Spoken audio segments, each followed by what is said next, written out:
Seja muito bem-vindo a mais um Andrew Jumper Live. Como tem sido nosso costume, às segundas-feiras nós entramos aqui no canal do YouTube do Centro Presbiteriano de Pós-Graduação Andrew Jumper para tratar de um tema teológico aplicado às diferentes áreas da vida do cristianismo e da vida dos cristãos especificamente. E nessa noite nós vamos tratar do tema idolatria do coração. E eu trouxe aqui para trabalhar nesse tema conosco dois especialistas em idolatria. Ok, na verdade, gente, qualquer ser humano é especialista em idolatria, porque o nosso coração é idólatra. Mas nossos colegas, Dr. Valdeci e Dr. Felipe, eles têm material publicado dentro dessa área ou são focados e trabalham de maneira muito específica na aplicação desses temas. Dr. Valdeci é o nosso professor na área de aconselhamento bíblico e, obviamente, ele tem que trabalhar bastante com as chamadas idolatrias do coração, ao não só ensinar, mas ao aconselhar. E o professor Felipe escreveu dois livros, na verdade, né, que têm relação com esse tema diretamente, e nós vamos depois falar um pouquinho desses livros mais adiante na nossa live. Colegas, por favor, deem o boa noite aí para o pessoal que nos assiste. Boa noite a todos, é um prazer participar de mais essa live. Como o Dr. Mauro colocou, especialistas em idolatria significa que somos todos idólatras, né? Então eu compartilho com os irmãos desse pecado contra o qual todos nós lutamos. Para mim também é uma grande alegria poder conversar com os colegas a respeito desse assunto, embora eu tenha escrito um texto sobre esse assunto, né, 2 textos sobre esse assunto. Para mim é sempre uma alegria conversar com o Dr. Valdeci, que tem se dedicado a estudar esse assunto de maneira bem específica, há mais tempo do que eu, e aplicar a esta área tão importante.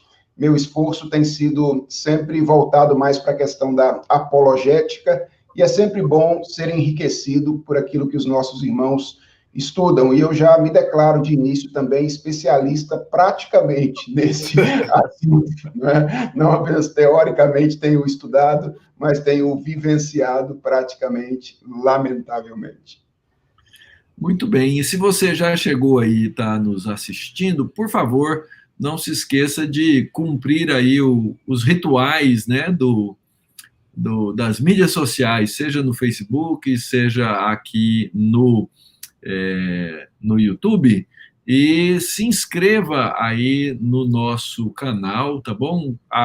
Clica aí no inscrever-se, clica no sininho, porque você vai receber as notificações das nossas lives, das nossas devocionais semanais, todas as quartas-feiras, às 9 da manhã, e você vai poder acompanhar, então, o que a gente está fazendo, e não só isso.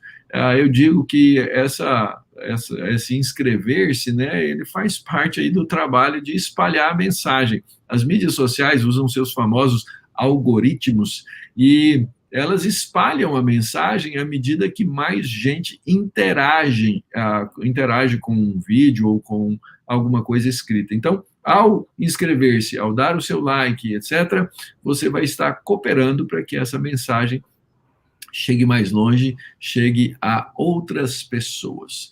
E também aproveite e vá conhecer o nosso site, o site do Centro Presbiteriano de Pós-Graduação Andrew Jumper, cpaj.mackenzie.br. E aí, no nosso site, você vai poder também conhecer a nossa revista teológica, a Fides Reformata. São muitos anos de publicações ininterruptas da nossa revista, que estão online, que estão aí disponíveis para você ler os artigos e aprender bastante no campo da teologia aplicada, e certamente você vai encontrar artigos também dentro do tema da nossa live de hoje, tá bom? Então, não deixe de acessar o nosso canal e acessar o nosso site e conhecer aí um pouquinho mais sobre a nossa escola Wonder Jumper. Sem mais delongas, então, vamos tratar aqui de caminhar para as perguntas do nosso tema, que são relacionadas à questão da idolatria do coração, ou as idolatrias, na verdade, né, do coração. Então, vamos aí para a nossa primeira pergunta dessa noite, e eu vou passar aqui, então, para o doutor Valdeci. Doutor Valdeci, por que é importante nós estudarmos, meditarmos e, nessa noite aqui, conversarmos sobre este assunto? Esse assunto é importante porque, antes de mais nada, adoração é um tema importante. Adoração é um dos temas mais importantes que nós encontramos na Bíblia Sagrada. E por isso, o reverso da verdadeira adoração, ou seja, a idolatria, é um dos problemas mais comumente abordados pelas Escrituras Sagradas. Deus criou o ser humano à sua imagem. Porque Deus o criou à sua imagem, Deus fez dele um ser adorador. Está no nosso DNA. Deus nos criou para adorarmos a Ele de maneira verdadeira, de maneira correta. Mas, como todos nós sabemos, o pecado entrou no universo e aquilo que hoje nós vivenciamos não era para ser assim. Então, o pecado desvirtuou, inclusive, essa capacidade adoradora do ser humano. Faz com que o ser humano se torne um idólatra. O apóstolo Paulo define isso muito bem lá em Romanos, quando ele diz assim que o ser humano atual, ele adora a criatura no lugar do Criador. Então, ao invés de adorar ao Criador, ele adora a criatura em lugar do Criador. E como que isso acontece na minha vida, como que isso acontece na sua vida? O reformador João Calvino ilustra muito bem isso em um dos seus escritos, quando ele diz que a mente humana é uma fábrica de ídolos.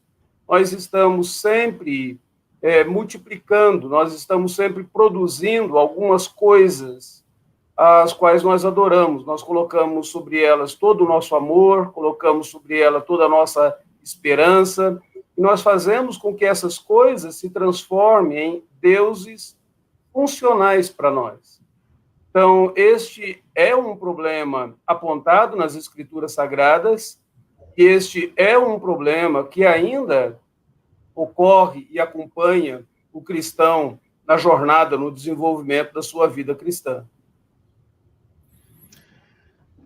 Eu gostaria apenas de acrescentar aqui uma questão, falando aqui de maneira bem pessoal a respeito deste assunto. A razão pela qual eu escrevi, inclusive, sobre esse assunto e comecei a pensar sobre esse assunto é tão prática quanto teológica, não é? A gente, às vezes, separa essas duas coisas, nunca deveria separar a nossa teologia da nossa vida prática, mas existem alguns momentos na vida, ou existem algumas circunstâncias, não é, em que a gente percebe a utilidade prática de um conceito teológico de maneira muito imediata. E eu costumo dizer para as pessoas que poucas coisas foram tão úteis para mim no entendimento do que significa a relação com Deus, no sentido de promover um aprofundamento do meu entendimento da relação com Deus, tanto quanto o conceito de idolatria do coração. Então, eu creio que as pessoas devem ser estimuladas a pensar sobre isso, e nós devemos ser estimulados a conversar sobre isso, porque este assunto é um assunto que tende a aprofundar o entendimento que nós temos da relação com Deus. Eu digo isso porque, em geral, a gente vê a relação com Deus como algo que se expressa ou que se reduz à nossa vida externa, não é? A nossa obediência exterior. E quando a gente compreende que Deus está interessado na nossa interioridade, nas nossas motivações, tanto quanto ele está interessado naquilo que nós fazemos externamente, a nossa visão do que significa se relacionar com Deus, agradar a Deus, é extremamente aprofundada quando nós entendemos isso. Então, eu costumo dizer, Mauro e Valdeci, que eu comecei a pensar sobre esse assunto por razões práticas. Houve um tempo na minha vida em que, pelo fato de ter nascido num lar cristão, de nunca ter experimentado um desvio ao longo da carreira cristã, pelo fato de, desde que eu me lembro de mim pequeno, eu me lembro como um cristão na igreja, vivendo, etc. Houve um tempo que eu cheguei a pensar que eu talvez fosse bom, sabe? E que talvez Deus não fizesse mais do que a sua obrigação de me levar para o céu. Afinal de contas, assim, olhando para a minha vida externa, estava ali tudo meio no seu devido lugar. E foi quando eu compreendi melhor essa ideia do lugar do coração na vida cristã e essa questão da idolatria do coração, que a clareza quanto à minha pecaminosidade e a necessidade da graça de Deus e, obviamente, o tamanho da misericórdia e da graça de Deus ficaram mais evidentes para mim. Então, tem uma razão prática aí. Eu creio que, pensando sobre isso, a gente aprofunda o entendimento que a gente tem da nossa relação com o Senhor. Ok. Doutor Valdeci já citou a célebre frase de Calvino, né? O coração humano é uma fábrica de ídolos. E então isso vai nos levar à nossa segunda questão aqui. Será que as pessoas entendem essa questão do coração ser a fábrica de ídolos? O que normalmente as pessoas entendem ser a idolatria, de onde ela vem, e como é que a Bíblia, então, finalmente apresenta a idolatria? O que o coração tem a ver com isso? Ok? Professor Felipe, começa aí respondendo essa pergunta para a gente. Mauro, essa pergunta é quase ipsis literis o título do primeiro capítulo do meu livro. Idolatria, como a entendemos e como a deveríamos entender. E o que eu procuro fazer ali é exatamente estabelecer um contraste entre a maneira como geralmente a gente compreende este pecado e a maneira como a Bíblia nos apresenta este pecado. E o meu entendimento é que o nosso entendimento comum, né, a maneira como a gente geralmente entende o pecado da idolatria é superficial. Não é que ele esteja completamente errado, mas é que ele não toca o cerne da questão.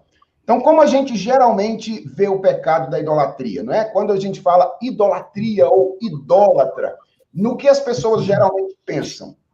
Eu diria que elas pensam em um pecado que tem 4 grandes características. Primeiro, é um pecado exterior, ou seja, tem a ver com alguma atitude externa que a gente toma, como, por exemplo, se curvar diante de uma estátua de madeira ou de bronze, carregar um pingente num cordão de algo que a gente se apega como se fosse nos proteger. Então, são algumas atitudes que geralmente as pessoas identificam a prática da idolatria. Em segundo lugar, geralmente as pessoas compreendem a idolatria como um pecado específico ou particular, como um pecado como outro qualquer, como o furto, o adultério e etc. Não é como mais um pecado que a gente pode eventualmente cometer. Geralmente a gente pensa na idolatria como pecado dos outros, principalmente nós que somos cristãos evangélicos, e aí nós tendemos a ver a idolatria como um pecado ou do paganismo, ou na tradição cristã, do catolicismo romano exclusivamente, e na maioria das vezes a gente vê esse pecado como um pecado relacionado ao culto, um pecado litúrgico, ou cometido em reuniões públicas de adoração, ou cometido naqueles ambientes de devoção particular. Então, é assim, esse é o entendimento popular de idolatria, né? Algo que a gente faz, um pecado específico, mais comum às outras pessoas do que a nós cristãos evangélicos e muito relacionado ao culto e à devoção particular. Mas o que a gente vê na Bíblia é que ela concebe idolatria de maneira bem diferente, não é? Eu não estou querendo dizer com isso que a idolatria não pode se exteriorizar, não pode se tornar um pecado típico de grupos particulares, não pode se manifestar no culto e na adoração pública. Tudo isso é verdade. Mas o entendimento bíblico é um pouco mais profundo. É o de que idolatria é um pecado primariamente interno, ou seja, tem a ver com as nossas motivações fundamentais, com a nossa adoração no coração. Segundo, é um pecado radical ou um pecado de raiz. Não é um pecado qualquer, ele é o pecado que está na base de todos os demais. Terceiro, é um pecado universal, ou seja, todas as pessoas estão de alguma forma envolvidas com este pecado que é a idolatria. E é um pecado integral, no sentido de que ele pode ser cometido em qualquer dimensão da nossa existência, em cada decisão ou escolha que nós tomamos na nossa vida, a idolatria pode estar nos motivando de alguma forma. Então, eu creio que parte do nosso desafio é aprofundar o entendimento que as pessoas têm do pecado da idolatria. Então, nós temos aí mais uma classificação, mais uma taxonomia de pecado, né? O pecado raiz e deve existir o pecado Nutella, não é? Muito bom. Doutor Valdeci. Sim, eu creio que nós precisamos compreender, em primeiro lugar, o que é o coração humano, como que a Bíblia Sagrada aborda o coração. Nós vemos, biblicamente, que o coração é a metáfora mais utilizada para definir o centro do ser humano. Então, é do coração, diz o escritor de Provérbios, que procedem todos os desígnios, bons e maus, né? O Senhor Jesus Cristo diz que é do coração que procedem aqueles desígnios pecaminosos. Então, o ser humano, biblicamente falando, é o coração. Meu corpo apenas responde àquilo que o meu coração determina, aquilo que está ali dentro. Então, quando nós falamos desse coração humano que está sempre ativo, sempre produzindo, sempre reagindo, nós vemos que se esse coração não está voltado em submissão a Deus e adorando a Deus, ele vai adorar algo ou alguém, outro. Então, ele vai... E muitas vezes nós não precisamos pensar que ele vai adorar apenas coisas ruins. Nós temos essa ideia, muitas vezes, de pensar na idolatria apenas como coisas más. Por exemplo, ele vai adorar a bebida, então ele vai ser um alcoólico. Ele vai adorar uma droga, então ele será uma pessoa viciada em droga. Ele vai adorar a prostituição, o sexo, a pornografia e tudo mais. Mas esse coração pode adorar coisas boas. E aqui está, talvez, um pouco da complexidade do nosso assunto.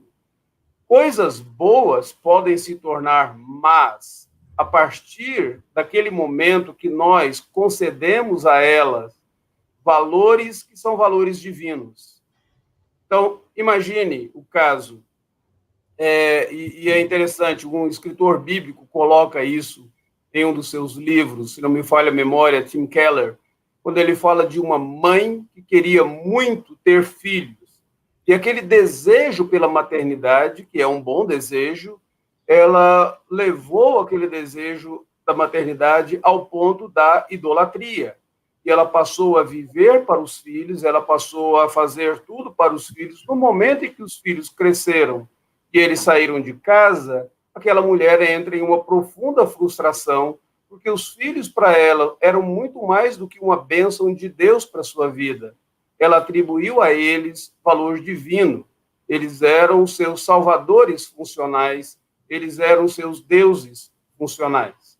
Da mesma maneira, uma profissão pode ter valores divinos.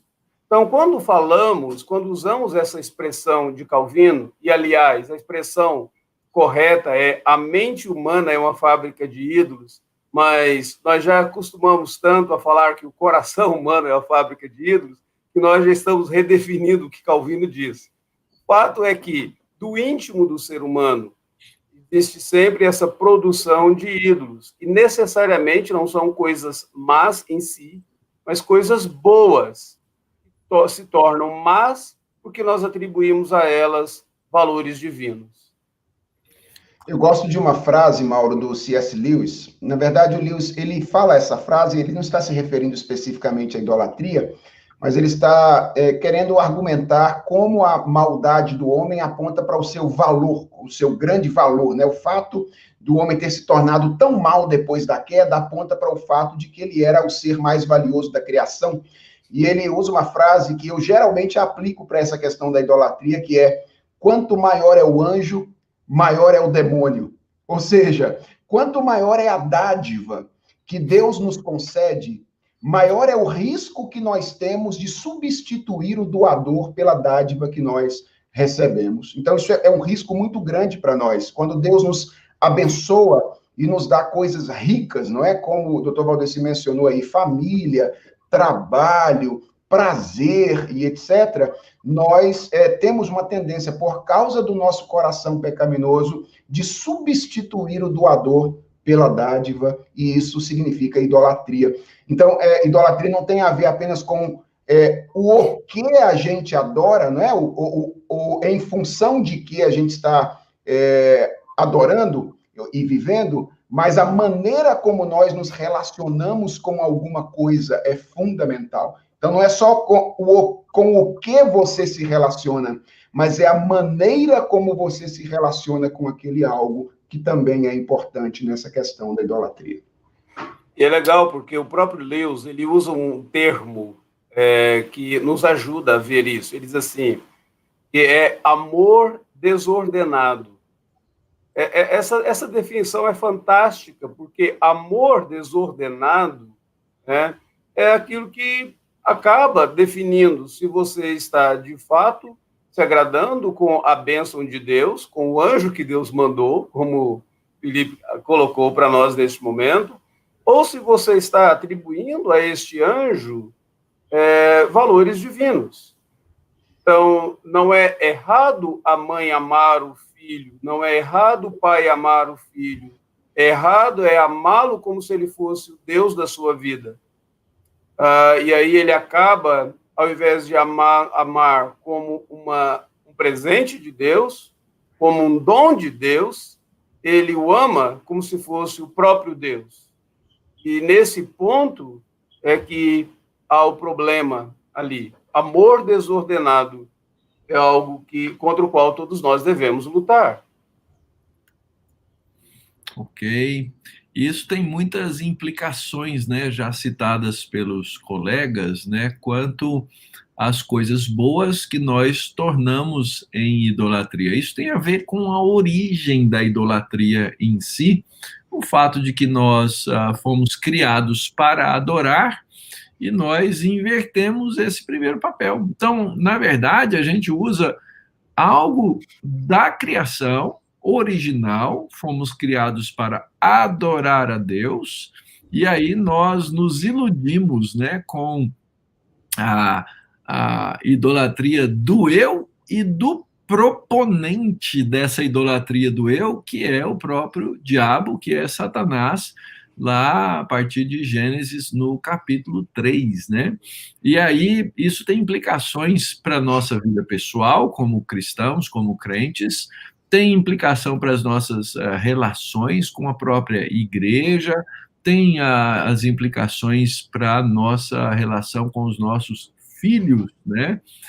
Um exemplo muito prático que a gente vai tratar aqui mais adiante um pouquinho é a maneira como a gente quer, como pastores, como a gente quer pastorear as pessoas, né? Em geral, a gente faz um pastoreio de comportamentos, quando, na verdade, o pastoreio deveria ser do coração, né?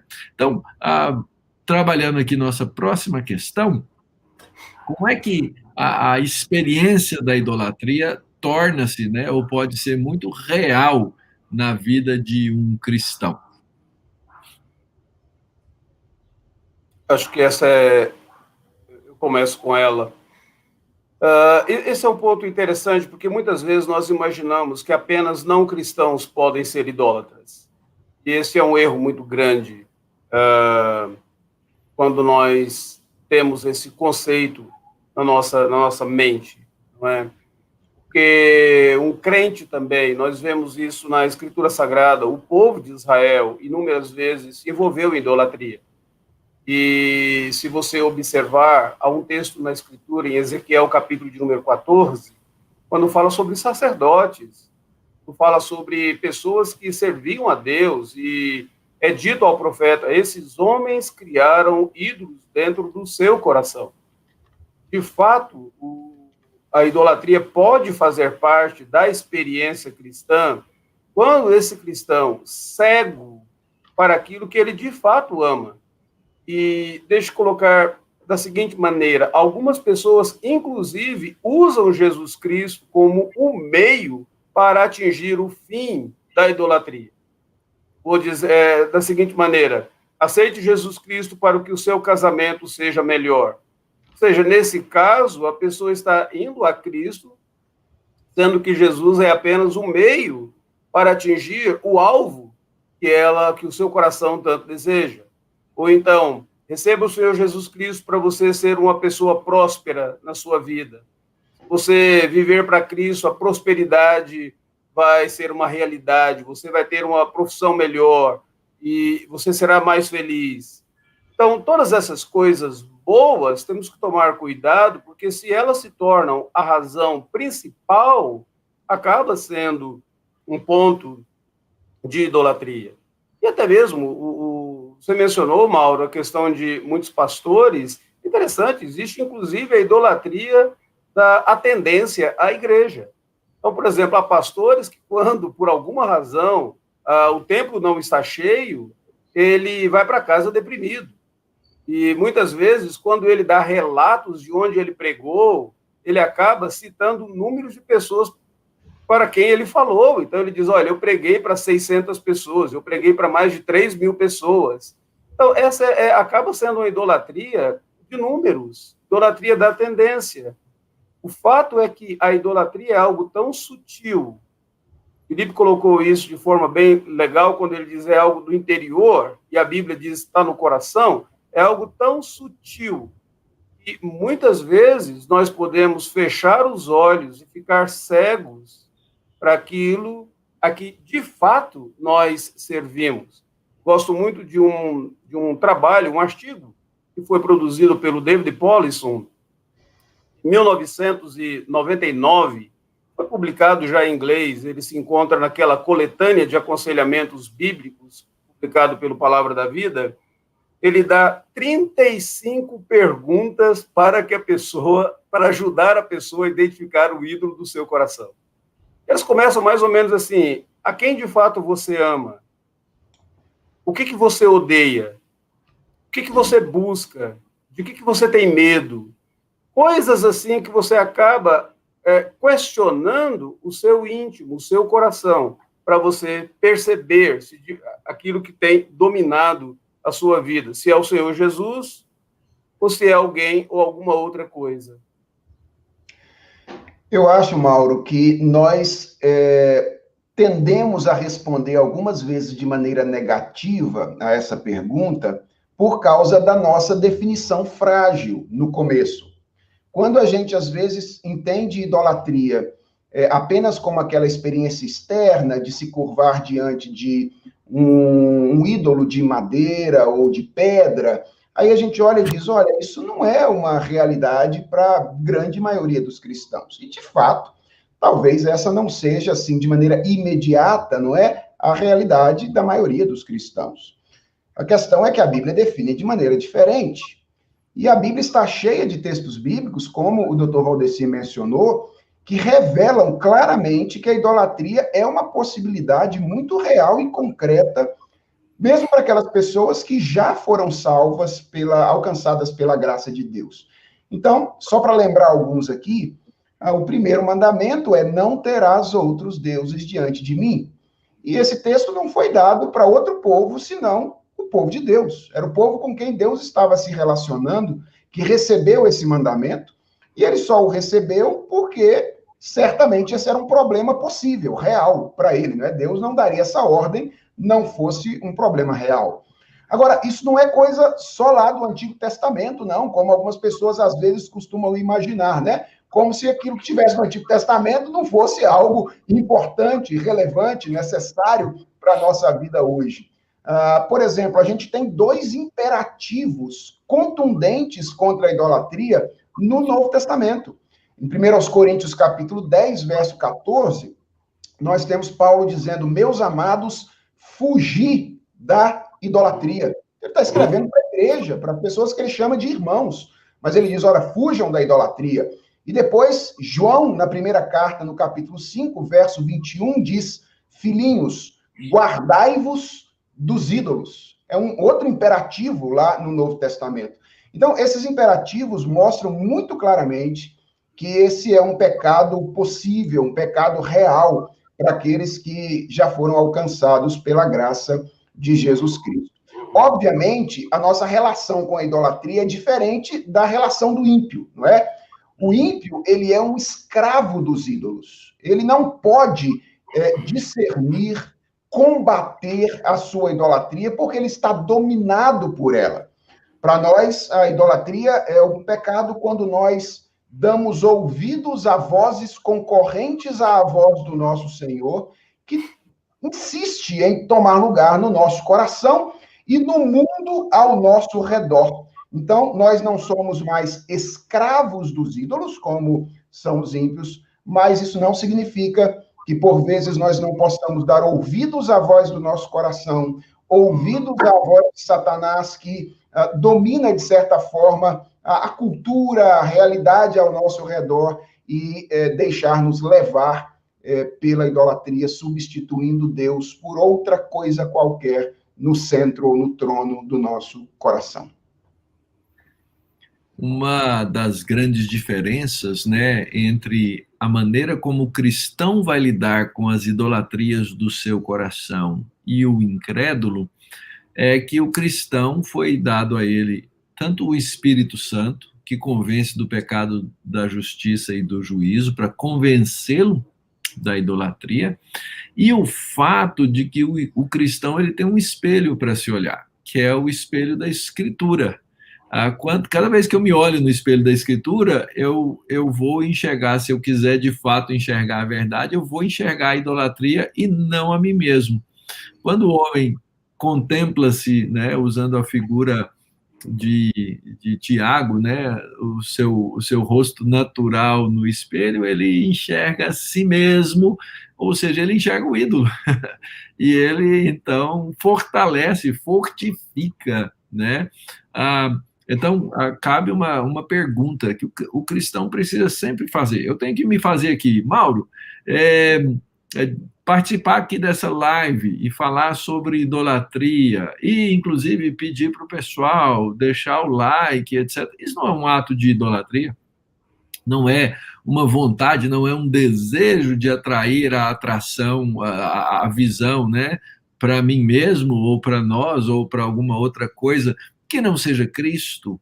Então, é uma pergunta constante que o cristão precisa fazer diante do espelho da Escritura para entender se ele não está aí se envolvendo com a idolatria. Então, essa é uma das grandes diferenças de fato. E aproveitando aqui esse momento, deixa eu falar, quer saber mais sobre idolatria? Quer entender melhor a teologia, né? Nós temos aqui na nossa escola programas que são 100% online, nos quais você pode se matricular, basta que você tenha um curso, um diploma de um curso superior completo, seja em teologia ou qualquer outra área, e você pode vir estudar com a gente. Então, eu te convido a conhecer nossos programas online, nossos cursos de EAD, no site cpaj.mackenzie.br/EAD. Logo no começo do site lá tem um banner bem grande para você acessar e estudar numa dessas 4 áreas aí que hoje nós temos: a teologia sistemática, teologia bíblica, teologia aplicada e missiologia. E você vai poder estudar com o Dr. Felipe, Dr. Valdeci, com os nossos outros professores aqui no CPAJ e aprender mais sobre como aplicar a teologia, a palavra de Deus, à sua vida, ao seu cotidiano, tá bom? Muito bem, gente, vamos lá, vamos trabalhar mais uma questão aqui. Como é que nós podemos, como é que nós devemos identificar os nossos próprios ídolos? Como fazemos isso? Bem, antes de dar meu pitaco aqui quanto a essa pergunta, eu quero começar dizendo que essa é uma tarefa das mais complicadas, das mais complexas do mundo, ok? Dr. Valdeci enfatizou ali a dimensão na qual a idolatria acontece, né? A idolatria acontece no coração. E a Bíblia diz duas coisas a respeito do coração que evidenciam o quão difícil é esse esforço nosso, né, de identificar a nossa própria idolatria. A primeira coisa que a Bíblia diz sobre o coração é que ele é naturalmente uma dimensão de difícil acesso, não é? Por exemplo, há um provérbio que diz que o coração do homem é como águas profundas. Ou seja, você não visualiza facilmente aquilo que passa no seu coração. Quando a gente está falando do coração, a gente está falando da dimensão mais profunda da existência humana. Então, ele é naturalmente assim, não é? A nossa antropologia é esta e o coração é de difícil acesso. Mas a Bíblia diz outra coisa sobre o coração que piora as coisas, né? É que no atual estado ele é enganoso. Então, ele não é apenas uma dimensão de difícil acesso, mas ele é uma dimensão que, quando a gente consegue acessar, a gente ainda não pode ter certeza de que a gente está fazendo a leitura correta, porque, vez após outra, o coração nos engana. Então, eu queria começar dizendo que identificar a nossa própria idolatria e ajudar outras pessoas na identificação da sua idolatria não é uma tarefa fácil. Ela é uma tarefa difícil, complexa, e que, na minha opinião, envolve duas coisas. Primeiro, envolve a nossa atividade responsável. A gente precisa fazer alguma coisa para sondar o nosso coração, não é? Esse mesmo provérbio que eu mencionei agora aí, né? O coração do homem é como águas profundas, diz que o homem de inteligência consegue sondar o coração. Então, isso é algo que a gente faz, não é? A gente precisa fazer alguma coisa. E a pergunta é, o que a gente deve fazer? Eu tenho chamado essa atitude nossa responsável aí de um movimento de autorreflexão radical. É isso aí, Mauro, que você mencionou anteriormente, dizendo, olha, eu preciso ficar intencionalmente refletindo a respeito das minhas motivações. E eu acredito que a janela para fazer isso são as nossas atitudes externas, porque a Bíblia diz que as nossas ações externas são o resultado do nosso coração. Então, por exemplo, a Bíblia diz que a nossa boca fala daquilo que o coração está cheio. Então, as nossas palavras, elas são altamente reveladoras do nosso coração.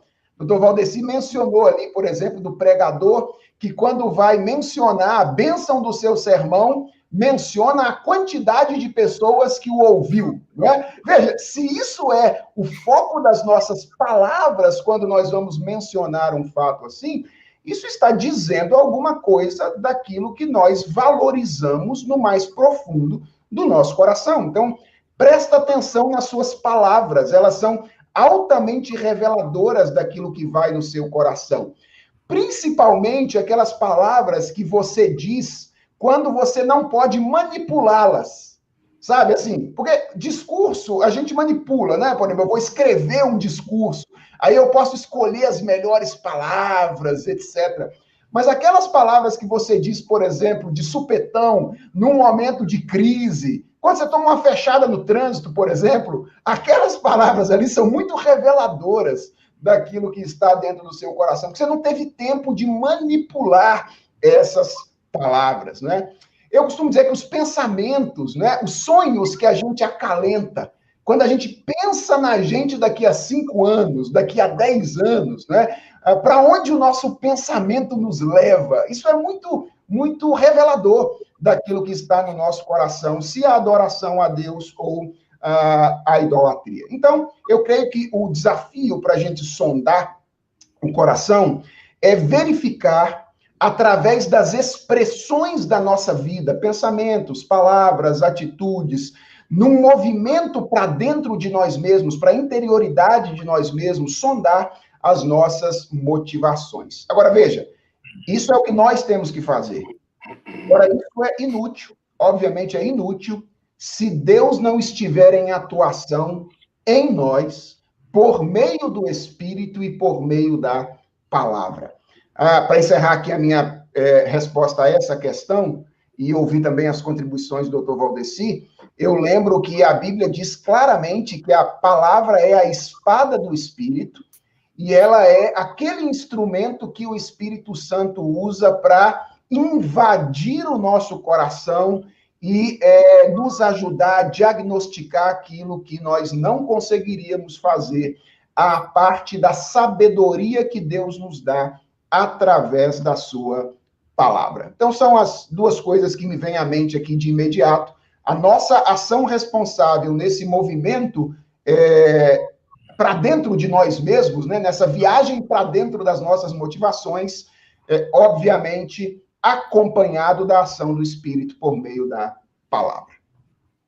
Eu creio que é isso mesmo. As palavras do Felipe, elas estão muito alinhadas com aquilo que nós vemos nas Escrituras Sagradas. A boca fala daquilo que está cheio o coração. Então, o coração, ele ficará sempre falando daquilo que o agrada, daquilo que ele ama. Então, ele vai sempre contar a vitória do seu time, né? A pessoa sempre vai contar a vitória do seu time, como que o seu time massacrou o time adversário, ele vai falar dos seus sonhos, ele vai falar das suas grandes realizações.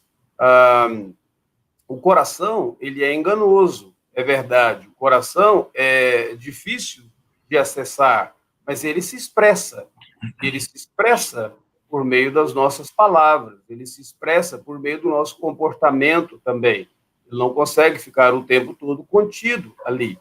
Portanto, nós precisamos estar sempre atentos. E é claro, a palavra de Deus é o espelho, sim. Então, vejamos, 3 coisas práticas, a partir daquilo que o professor Felipe colocou, e que nós podemos fazer, uma aplicação daquilo que ele disse. Eu diria, considere quais são os tesouros do seu coração. O que você de fato ama? O que você adora? Aquilo para o qual você vive. Aquilo que, se você perder, você praticamente entra em desespero. Se você perder, você perde o controle das suas próprias emoções. Pode ser seu carro, Felipe deu a expressão do trânsito, né? Bater no seu carro. Você já sai do seu carro totalmente transfigurado, porque o seu carro não é para você apenas uma propriedade, é aquilo que você ama, é a sua segurança, foi o seu investimento, o seu dinheiro todo está ali. Então, quando você vê aquilo sendo retirado de você, você perde o controle, porque aquilo é muito mais do que um mero veículo, um mero meio de transporte. Você atribuiu a ele alguns valores. Então, o que você entesoura? O que você ama, de fato? O que você adora na sua vida? Algumas pessoas adoram a sua aparência. Tenho conversado com irmãs em Cristo Jesus, senhoras, que elas não conseguem receber alguém, elas não conseguem ser hospitaleiras.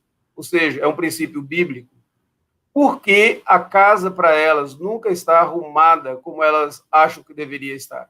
Então, elas preferem não receber alguém.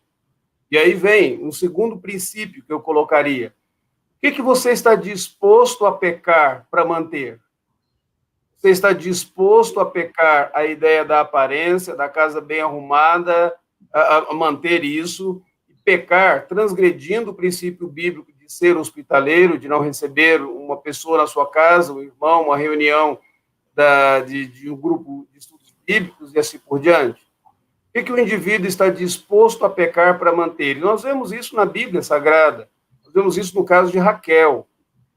Lá no Antigo Testamento, o livro de Gênesis, Raquel, ela roubou os ídolos do seu pai. E quando o pai dela alcançou Jacó e disse para ele que alguém havia roubado os ídolos, e Jacó disse assim, olha, quem você encontrar com seus ídolos, com os ídolos aqui, será morto. E Labão começa a procurar os ídolos, Raquel escondeu os ídolos. Ela escondeu os ídolos debaixo de uma cela do camelo, e ela se sentou naquela cela, e ela disse que ela não poderia levantar daquela cela porque ela estava menstruada. Se ela estava ou não, não é a questão. O fato é que ela estava disposta a manter e pecar, manter aquele furto, manter aquele roubo, pecando daquela forma para manter os seus ídolos. Então, o que você está disposto a pecar para manter?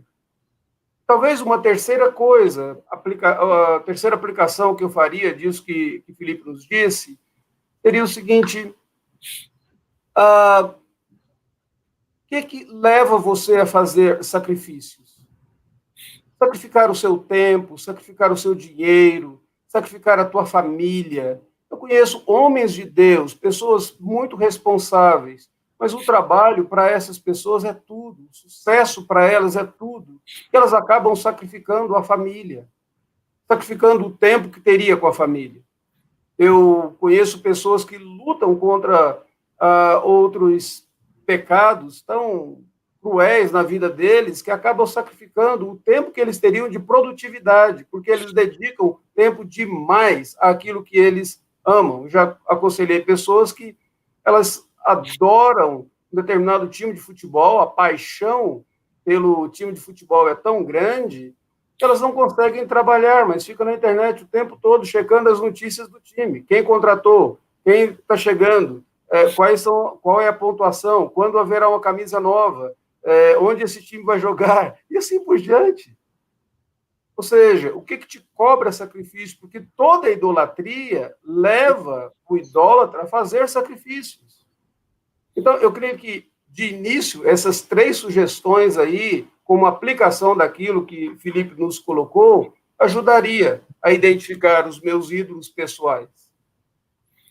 Eu tenho certeza aí dos nossos espectadores que, assim como eu, quando o Dr. Valdeci citou, né, o exemplo do futebol, que é uma coisa para a qual eu não ligo, eu pensei em outra pessoa. Você fez isso?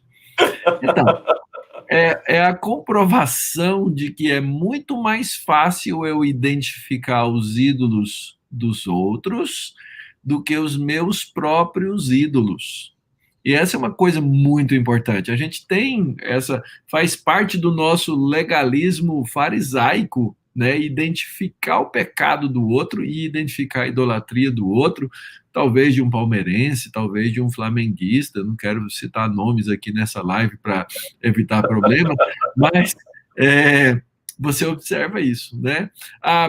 Falaram sobre carro, né? Essa sempre foi uma luta pessoal minha, que o meu pai era muito cioso da questão do carro, né? Era um símbolo, o carro era um símbolo da capacidade financeira, do crescimento na vida, da riqueza e da propriedade do homem, né? Então, meu pai era muito cioso do carro, eu herdei aquilo, e essa é uma briga, né? Que a minha esposa aponta a minha idolatria. Eu bater o carro, ou bater, eu não me importo, mas se alguém, né, um dos filhos, já passamos por esses momentos lá em casa, né? Arranhava o carro, eu ficava chateado, tendo a ficar ainda, né? Então, são coisas meramente materiais. Ela fazia só um carro, é só um paralama, é só um para-choque, né? Mas a gente fica chateado.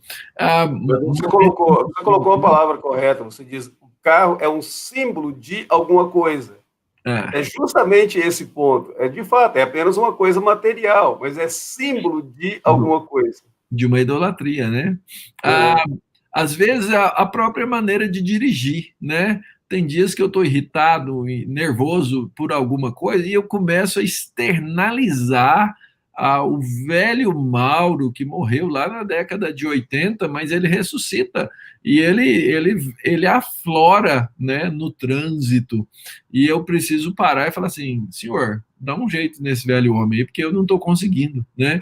Ah, então, nós somos assim, né? Nós temos essas questões que nós precisamos nos olhar no espelho. Nossa próxima pergunta que tem a ver, obviamente, nessa sequência, né? Em termos culturais e sociais, quais são os ídolos principais da nossa sociedade contemporânea? Essa é uma excelente pergunta, porque nós precisamos observar que, de fato, alguns valores, eles mudam e eles são mais realçados em determinadas culturas e determinadas épocas. Mas uma delas talvez seja o sucesso. Nós vivemos uma época na qual todas as pessoas lutam e buscam o sucesso.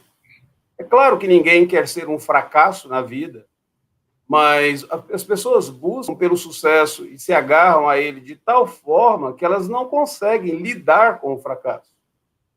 Você nota algo interessante quando você vê um empresário que, no momento em que ele tem um fracasso, ele se entristece e ele se prepara para uma outra negociação. Então, ele entende aquilo, foi uma coisa ruim, beleza e tal. Todavia, você observa outros que adoram o sucesso, que, mediante um fracasso, ainda que seja pequeno, eles cometem suicídio. Eles se desesperam.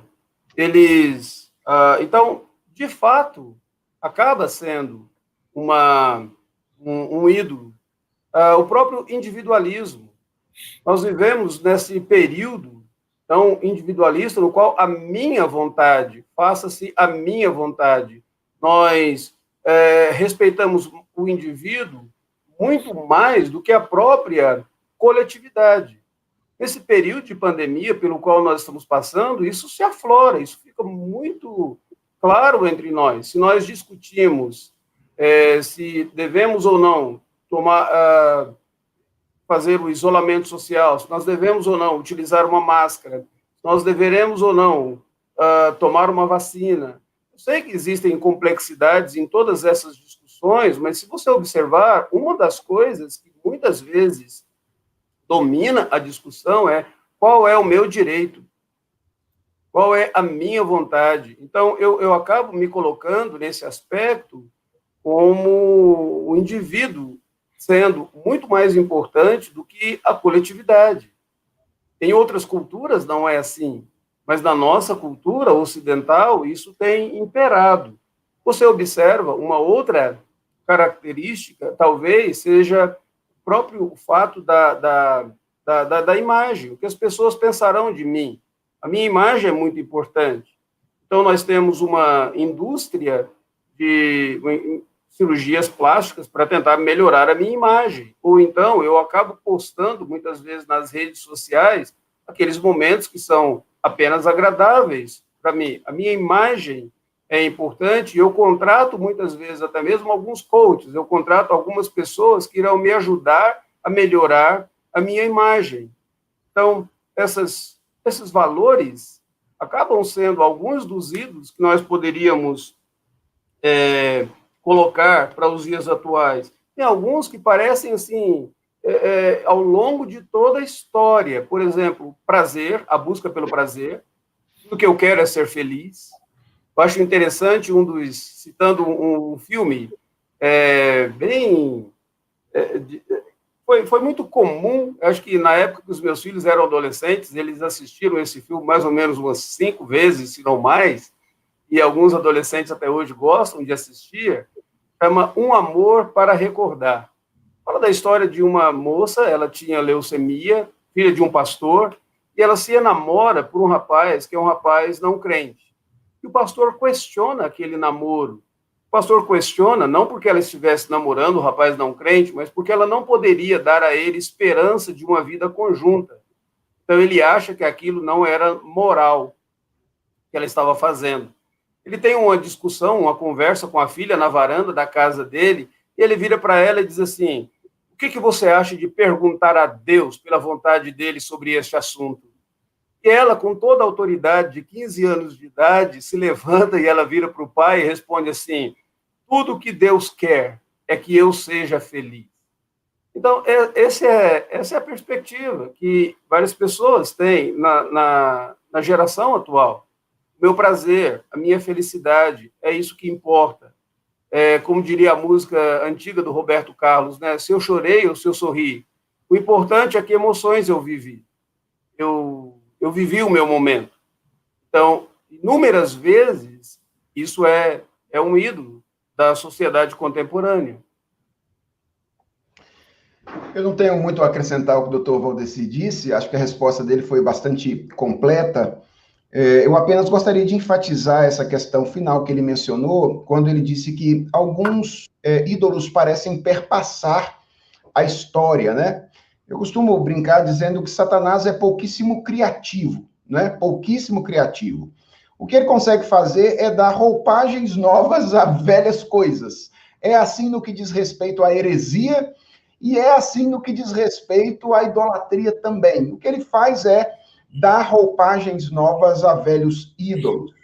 Pensando aqui nessa dimensão mais coletiva, né, mais social da idolatria, a Bíblia tem uma palavra que ela usa frequentemente no Novo Testamento para se referir a uma mentalidade que governa esta realidade sem Deus, que é marcada pelo espírito da idolatria, né? E a palavra que a Bíblia usa no Novo Testamento é mundo. A Bíblia usa essa palavra frequentemente, a palavra mundo, para se referir a essa mentalidade contrária a Deus, portanto, estimulada pela idolatria, que marca a realidade na qual nós vivemos, afetada pelo pecado. E há um texto no Novo Testamento, escrito por João, na sua primeira carta, em que João ele parece caracterizar o espírito que marca esta mentalidade, né? Quando ele diz que nós não devemos amar o mundo, nem as coisas que há no mundo, porque tudo que há no mundo passa. E ele, então, caracteriza o mundo por três grandes tendências, que são a concupiscência da carne, a concupiscência dos olhos e a soberba da vida. E eu acho que aqui nós temos três desses ídolos que perpassam a história e que ganham novas roupagens à medida que as coisas mudam, não é? A concupiscência da carne é esse desejo desenfreado por experiências sensoriais de prazer, não é? Então, concupiscência da carne, sentir coisas. A concupiscência dos olhos me parece estar mais relacionada ao desejo de ter coisas, possuir coisas, né? Posses. E a soberba da vida me parece estar mais relacionada ao ocupar lugares específicos, a sentar em cadeiras específicas, tem mais a ver com reconhecimento.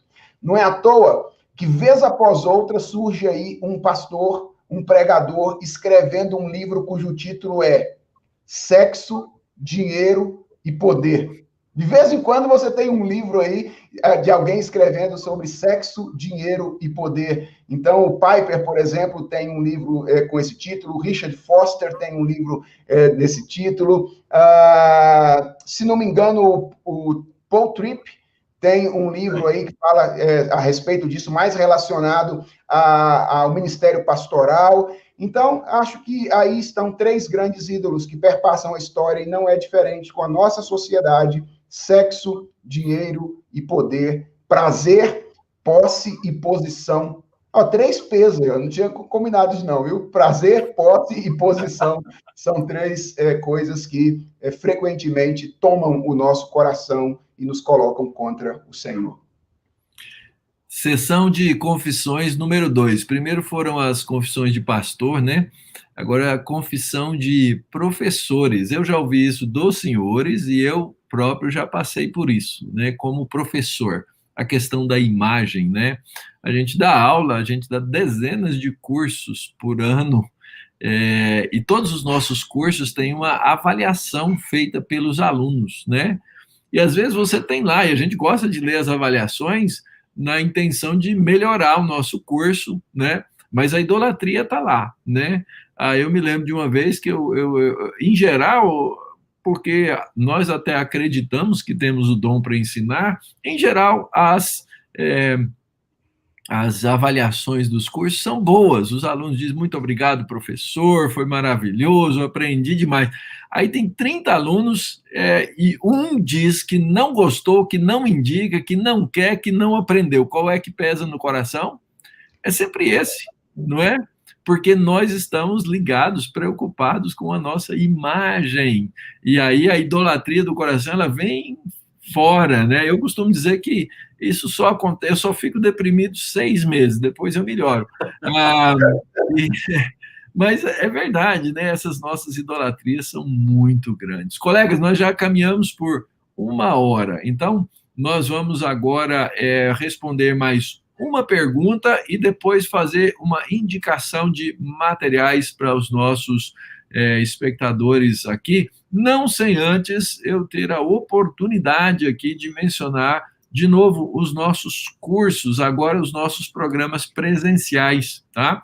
Nós temos vários cursos aqui no Andrew Jumper, que são programas presenciais modulares. Alguns são híbridos ainda. Então, o que acontece? Você não precisa vir morar em São Paulo para estudar conosco. Você vem a São Paulo 2, 3, 4 vezes ao ano, passa aqui uma semana, de segunda a sexta, e você pode desenvolver alguns desses programas que estão aí projetados na tela, ok? São os programas de especialização em educação cristã, é um modular híbrido, tem cursos online e cursos presenciais. O nosso programa de revitalização e multiplicação de igrejas, que também ele é modular presencial, mas por causa da pandemia, né, e das condições que temos, tem alguns cursos online hoje. Temos 3 mestrados, um mestrado em Artes em Liderança Educacional Cristã, feito em parceria com o Gordon College, o nosso Magister Divinitatis, que opera em 3 grandes áreas, e o nosso STM, que trabalha com 8 diferentes habilitações da teologia. E, por último, nosso doutorado em ministério, junto com o Reformed Theological Seminary, que você pode aí acessar o nosso site, investigar, pesquisar a respeito, e quem sabe você pode se tornar um dos nossos alunos e vir estudar aqui no Centro de Pós-Graduação Andrew Jumper. Fica aí o nosso convite para você conhecer os nossos cursos, ok? Próxima pergunta, para sermos rápidos na resposta, tá?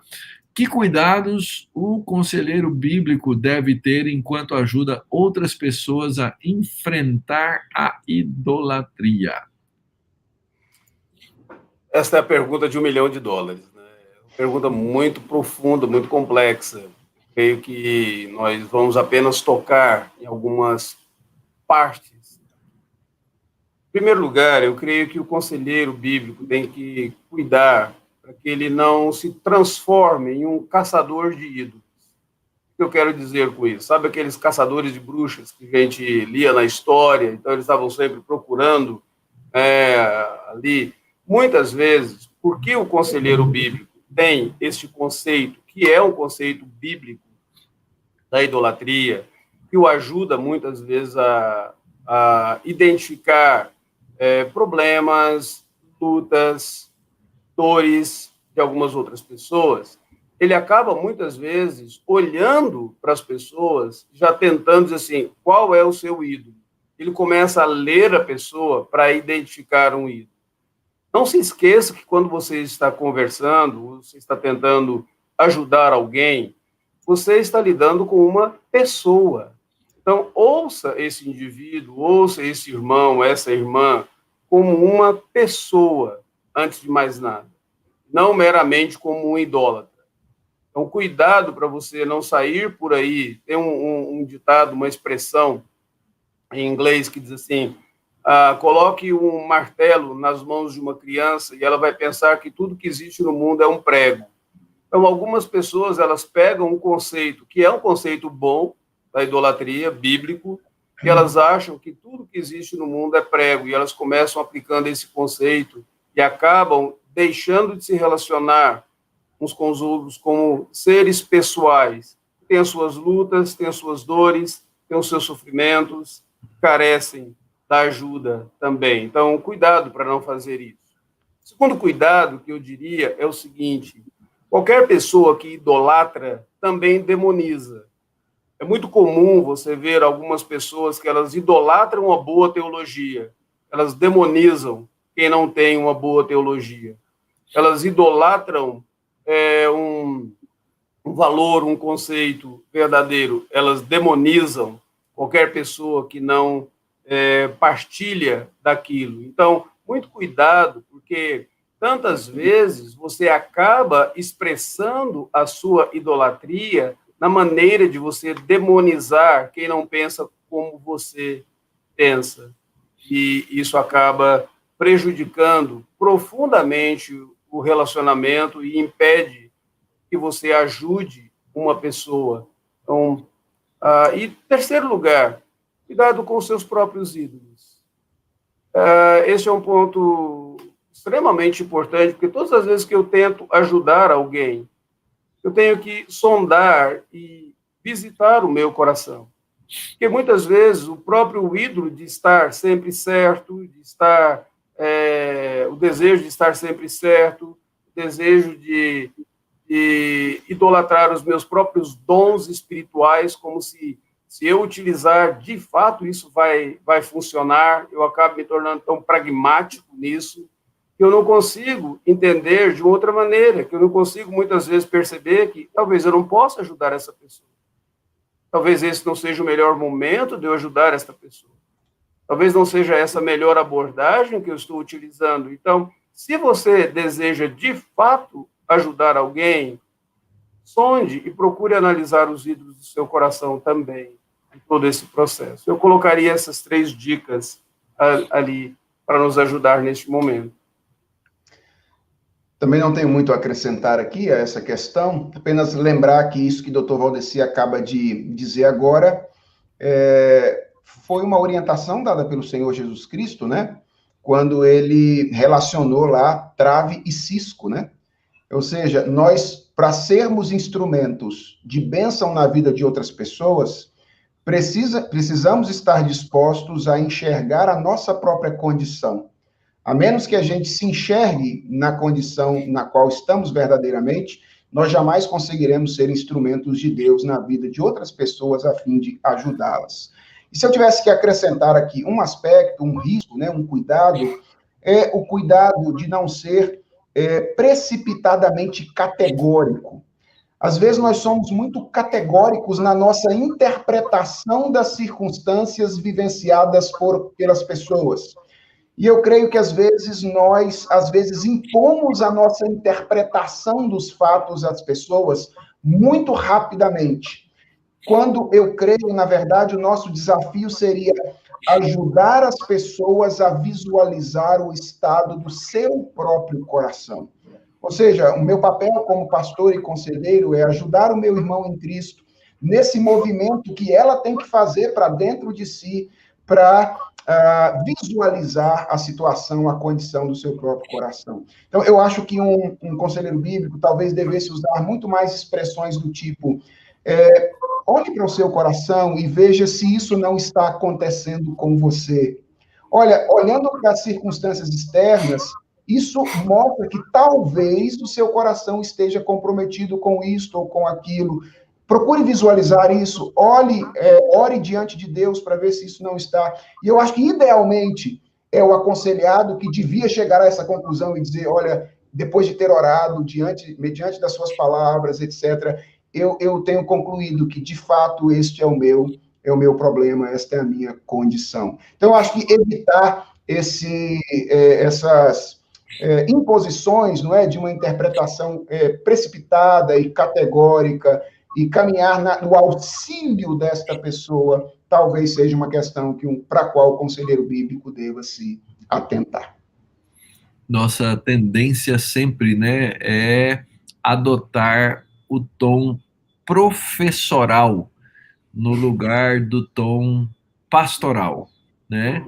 E a nossa luta e dificuldade é, então, poder, junto no aconselhamento bíblico, ter empatia com o aconselhado, né?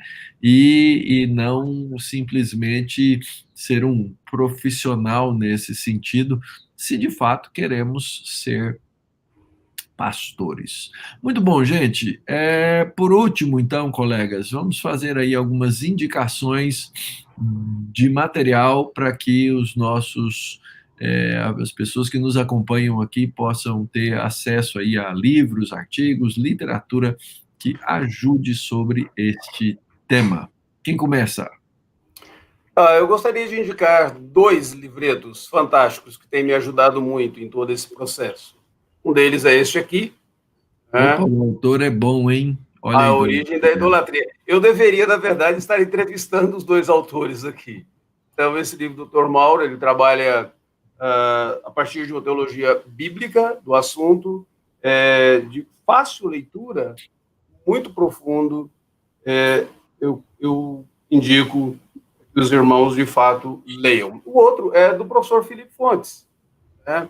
Quando nós vemos a idolatria do coração, o inimigo ignorado. E é fantástico como ele coloca o inimigo ignorado, porque ele fala justamente sobre esse aspecto da profundidade desse inimigo contra o qual nós lutamos. Há um outro material que tem ajudado bastante também, e ele influenciou vários outros acadêmicos, é esse material do Greg Beale. Você se torna aquilo que adora, que é um dos problemas da idolatria. As pessoas muitas vezes não percebem que a adoração ela tem esta capacidade, ela tem esse poder de fazer com que o adorador se transforme naquilo em que ele adora, tanto para o bem quanto para o mal. O mal, a Bíblia Sagrada diz que aqueles que adoram ídolos tornam-se semelhantes a eles. Para o bem, a Escritura Sagrada diz, todos nós com os olhos desvendados, contemplamos como por espelho e somos transformados à imagem do próprio Jesus Cristo. Então, daí já fica a dica, inclusive, sobre como lutar contra essa idolatria pessoal, é você adorando verdadeiramente ao Senhor. Tem um sermão muito interessante que foi pregado pelo Thomas Manton, e o título é O Poder Expulsivo de uma Nova Afeição.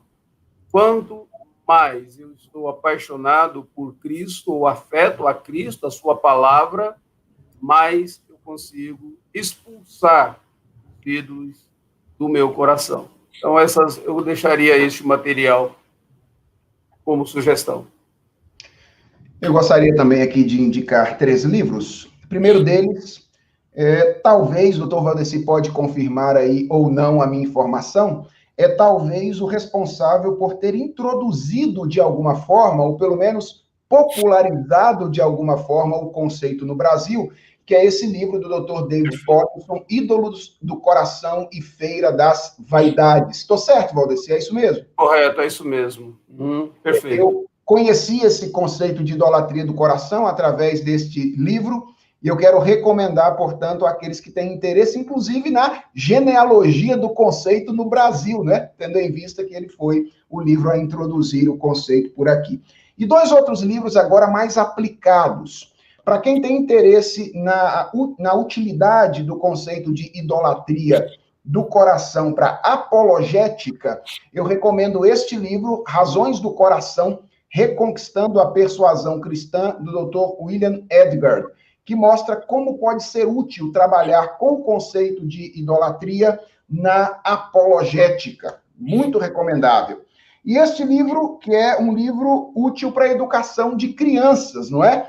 Pastoreando o Coração da Criança, Dr. Ted Tripp, que eu recomendo para todos os pais, pessoas que estão envolvidos com a educação das crianças, que trabalha exatamente com essa ideia do coração, do papel do coração na educação e de como ele deve ser redirecionado no trabalho que nós fazemos com os nossos filhos. Então, ficam aí 3 indicações específicas.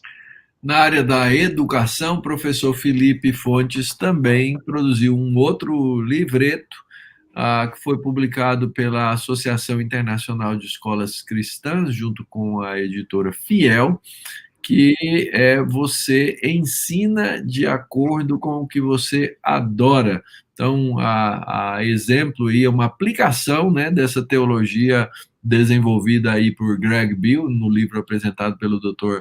Valdeci, aplicada à questão da educação. Então, se você está na área de educação, ou você é pai, são os pais que precisam ouvir muito sobre isso, dá uma olhadinha nesse livro também, do professor Felipe.